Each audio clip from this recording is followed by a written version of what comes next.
পর দিন মন্দিরে আটকে রেখে কাশ্মীরে গণধর্ষণ করে করে মেরেছে। তাও এমনি মারে নাই, এত ছোট বাচ্চা ধর্ষণ করবে কিভাবে? লজ্জাস্থান ব্লেড দিয়ে চিরে নিয়েছে।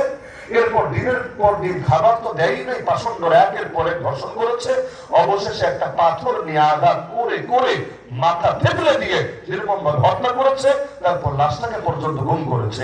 অবশেষে যখন এই তথ্য লিক হলো, জানাজানি হলো, ওই পুরো বছর আপনি আর সার্চ করেন, পুরো বছর দেখবেন ইন্ডিয়ার বুকে যতগুলো পর্ন সাইট আছে, পর্ন সাইটে সবচাইতে বেশি সার্চ হয়েছে, ট্রেন্ডিং এ সবার শীর্ষে ছিল এই কিওয়ার্ড। তারা সবাই দেখতে চেয়েছে আসিফাকে কিভাবে রেপ করা হয়েছে, কতটা নিকৃষ্ট হলে, কতটা হিংস্র হলে, কতটা বর্বর হলে, কতটা অসভ্য হলে একটা বাচ্চা মেয়েকে ধর্ষণ করে মারতে পারে।